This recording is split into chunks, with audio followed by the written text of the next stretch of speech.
Okay, so we are going to talk about friction. So friction is what happens when you have two objects that are touching each other and one object attempts to move past the other one. The surfaces, the little tiny bits on the surfaces are going to rub against each other and they're going to catch, and it's going to be a force that pushes kind of backwards against the direction that you're trying to push. So we have an equation that describes the amount of friction that will act on something. And it is this. So we have a friction force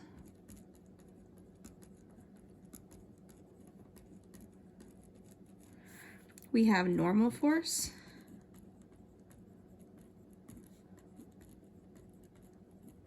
and we have something called the coefficient of friction.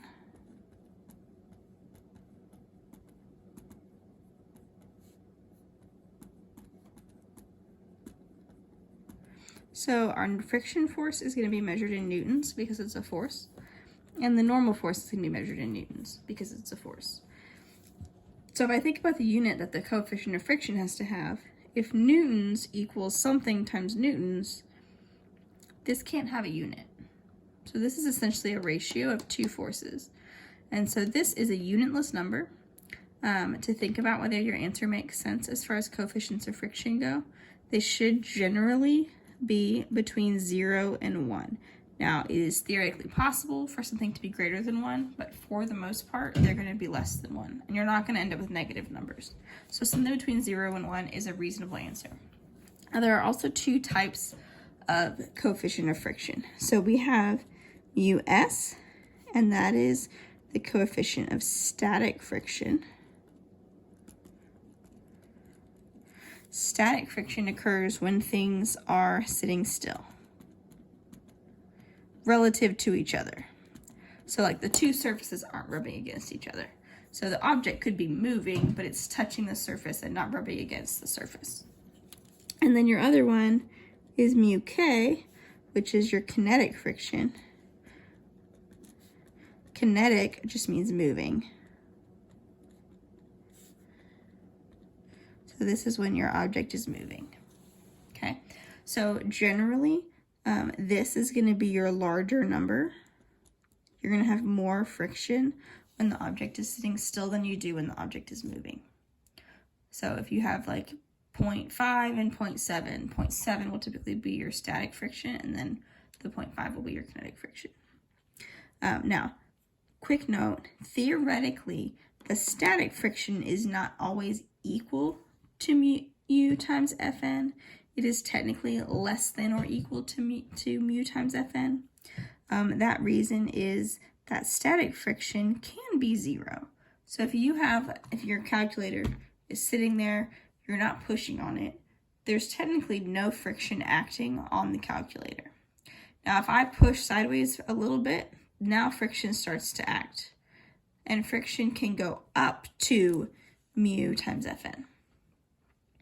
So it's only going to push back as hard as you're pushing until you get to that maximum number. And then if you push harder than it, then it's going to start moving.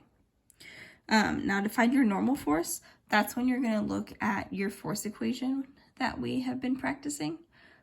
So if you have a problem where a few things are true, if you have things that are on a flat surface that are not moving up and down, and there are no additional forces pushing either up or down, then your normal force will equal the gravity that's pushing on the object. So all of those things have to be true for your Fn and your Fg to be the same. So you have to be on a flat surface with no additional vertical forces, and you're not moving up and down. So like moving across the tabletop would be an example of that, because you're not moving vertically, you're only moving horizontally. So we are going to do an example of that. Here's a problem. So we have a box sitting on a table.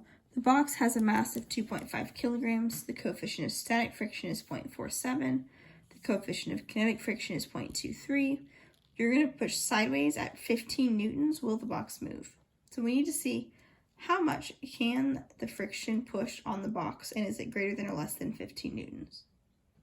So we have to first figure out what do we know from the problem. So we have a 2.5 kilograms, that's a mass, It's already in kilograms, so I don't need to convert that.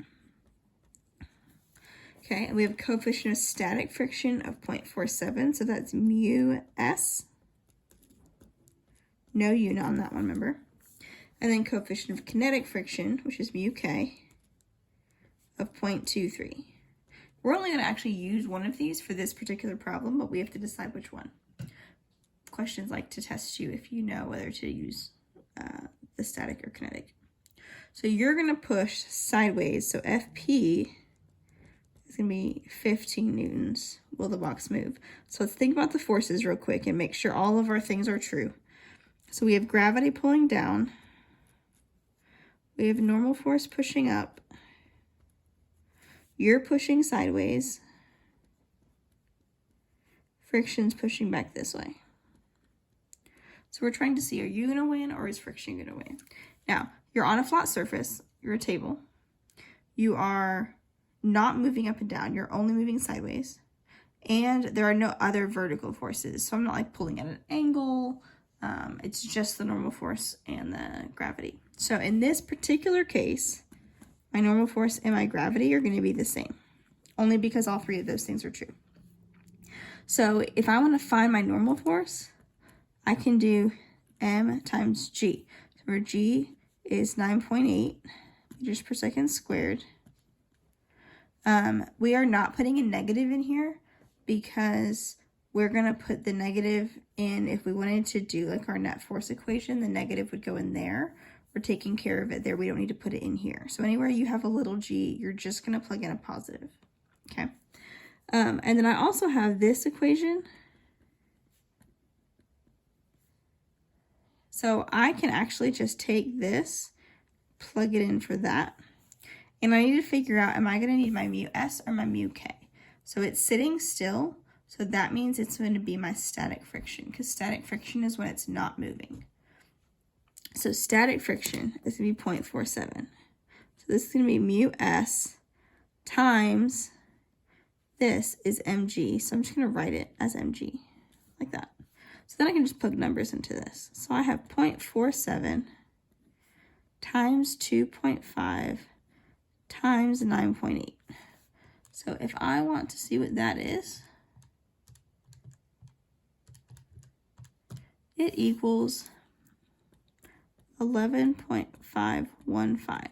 So that means the maximum friction force that the table can exert is 11.515 newtons. You're pushing with 15, which means you win. So then the answer is yes, it will move. Now, once you started moving it, if you wanted to figure out how fast it would accelerate, then you would go to your friction force for your kinetic friction, because it's moving now, and it's not going to be pushing as hard. So it's going to go even faster. Okay, but that's kind of an example of how one of our problems will look. For now, this is going to often be the case, but you just have to make sure that all of those three things are true. And again, those three things are, it has to be a flat surface, has to be no extra y forces, and it has to be